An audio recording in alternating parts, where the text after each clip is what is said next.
Mack. Okay, so normally you pick the topic. Yes.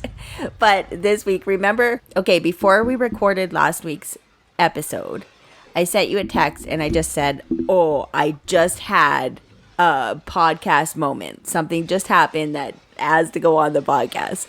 Yes. Then we recorded last week's podcast and something very frightening happened. Where I stress laughed all the way through it, and it was very terrifying for you. Yes, I stress laughed more than you did last episode.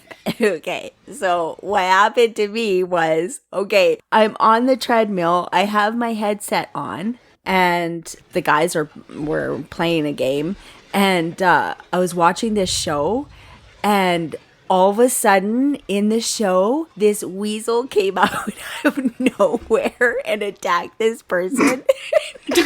I literally screamed at the top of my lungs and jumped off the treadmill.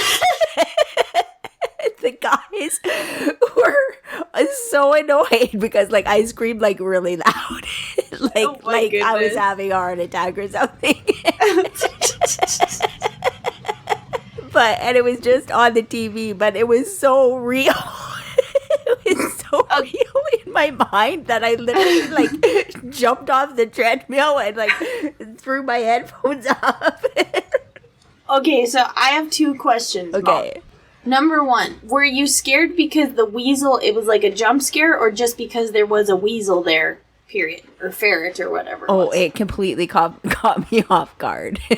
Yeah, I know, but it wasn't like the ferret was all of a sudden in the middle of the screen and it was really big and that's the part that scared you, or the fact that it was a ferret? No, it was just this awful looking creature attacking a person. Oh, okay. Yeah, and I didn't even really know that it was a weasel. I don't think I really clued into that was a weasel until after. Oh, okay. Because I finished watching the show. But yeah, it was just this rat-like creature flying through the air attacking this person. The reason why I ask is because you kind of have a history. Yes, I do. If you'll recall the time that the chip bag was unrolling in the trash can. Okay, but that was frightening. I thought it was a mouse. That was real. It was, your feelings were real, but it wasn't a mouse. So my dad was working out of town, so he was gone. And my mom starts hearing this rattling in a trash can in the living room. It was scary.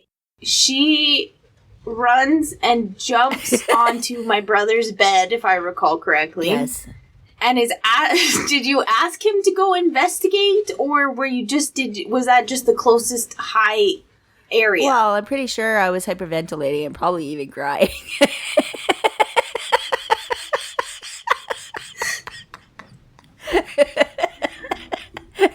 So, a bit of an overreaction. So she sends my brother, who traditionally does not do well with interrupted sleep, sends my brother to go deal with this mouse, and as it turns out, it was a balled up chip bag that had just started to unroll. But it could have been a mouse.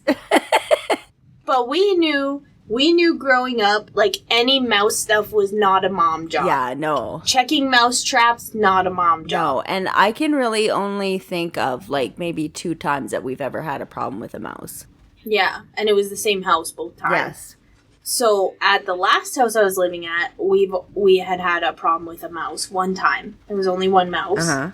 And we heard this shuffling and it sounded really big, and then my roommate realized that the mouse was under the sink, and so it sounded like this huge creature moving around, but it was just a mouse under the sink. She's like, I'll clean up the mouse poop and I'll set the traps, but I just really don't want to take out the traps. And I was like, okay, no problem. I'll take out the mouse trap, whatever. Not too worried about it. But then we set the first trap, and 5 minutes later, we're standing in the kitchen when the trap goes off. Oh, did you get scared?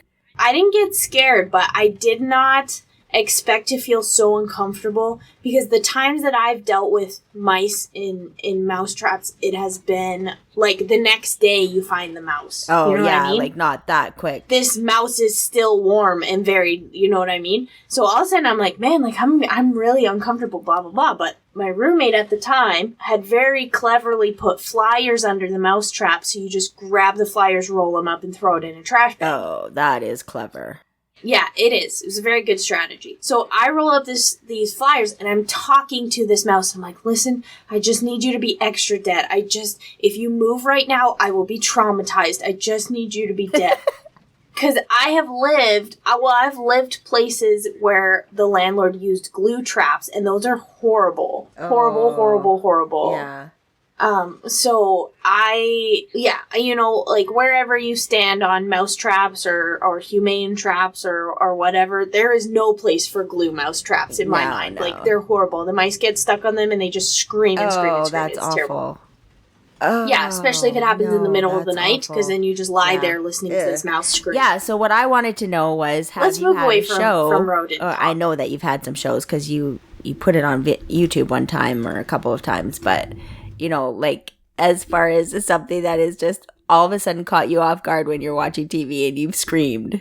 As you and probably everyone on the universe knows, I do not watch scary anything, even remotely scary.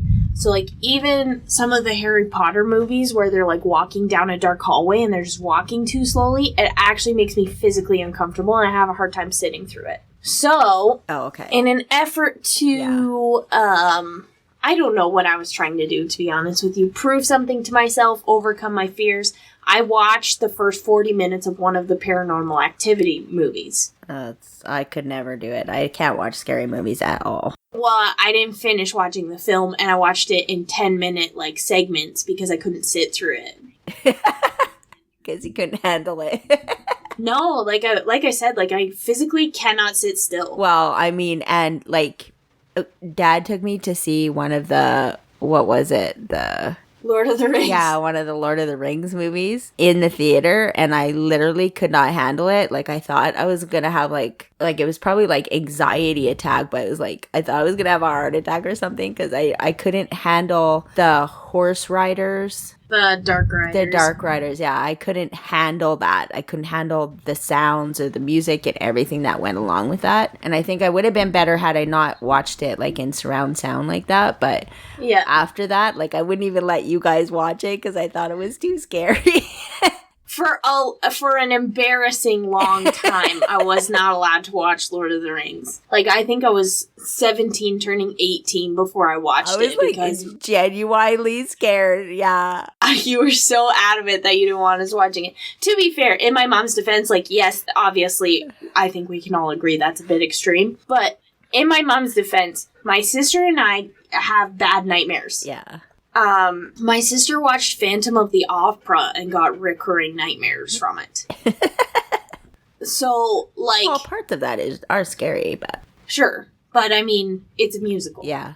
In any case, both of us are very vivid dreamers. I don't know, I don't think my brother so much, but, like, my sister and I particularly. And the reason why I know this is because I shared a room with my sister growing up, and I would hear her talking in her sleep, moving around in her sleep, sleepwalking, which was fun. Something that all three of us do.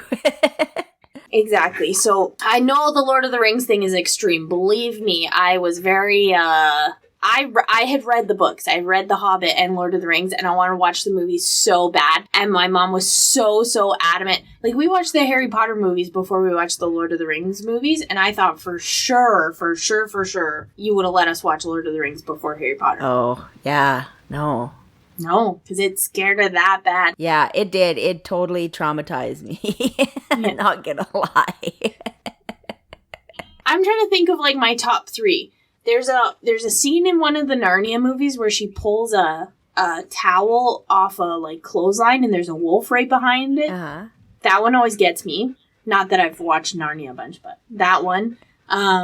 Like, you jump? Oh, yes. Jump, scream. Like, I get immersed in the diegesis of the film, and I do not come out unless I am just, like, terrified of it. Oh, okay. Jaws, I watched Jaws. Yeah, I've watched Jaws. Yeah, Jaws messed me up, but not in like a jump scare way, just in a like generally discomfited way. Oh, okay. I get like I have a problem with not so much as like gory, but it's the suspense. Yeah, it's like the slow burn. That's the part that I physically like get uncomfortable. But Jaws, it was like something about the way the water would turn colors when it got blood in it just made me real queasy, and I had a hard time. Oh, okay. But yeah. This episode's kind of gross. We've talked about rodents. We've talked about blood. Oh, it is. I guess how many coins do we have to put in? Well, you started it by talking about a weasel, so I think you have to put money in the gross jar. Okay, but the weasel wasn't gross. But some people might find rodents gross. Okay, well, I'll put money in the jar. It's okay. I'll put money in the jar. What movies have traumatized you, dear sweet internet friends? Yes. Or what clips of a movie do you want to have us watch? You do not start something you're not. Yeah, do not start something you're not going to finish. No. You can't retract it now. They're going to send you terrifying clips, and you're going to have to watch them. I just want to say, for the record, I did not agree to watch scary clips, so you are on your own with this one. Let me have to retract it. No retracting. We'll have to get old. We'll have to do a sound clip, anyways. If I do watch it, a sound clip. No, we're doing like videos. The lightning was horrible. It was horrible. Oh my gosh. Oh goodness. But anyways, yeah, we want to hear about your scary movie scenes. Mm-hmm. What movies have just been like, wow, that was really, did not like that jump scare. Yeah. You can find us on social media across the board at Hey Mom, Hey Mack, or you can write into us to our email at heymomheymack@gmail.com. That's Mom with an O and Mac with a CK. Bye, Mac. Bye, Mom.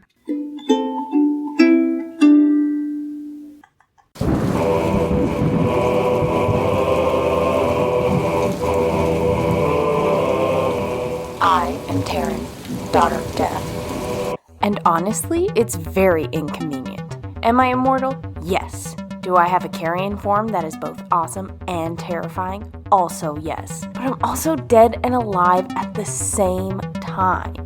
It's exhausting.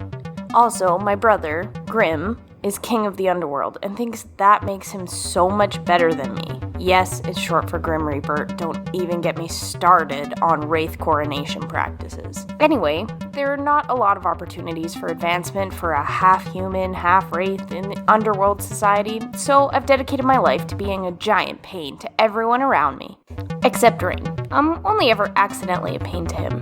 It was going absolutely swimmingly until I made a bet with Grim, and now my only secret is about to be discovered. As it turns out, there are some things worse than death. To find out more, or to pre-order your copy, go to aluminumlinings.com/books/whendeathruns. Pre-orders are shipping on September 7th, so don't miss out on the chance to grab your copy. Good luck, have fun, and don't talk to strangers unless you want to make new friends. Bye.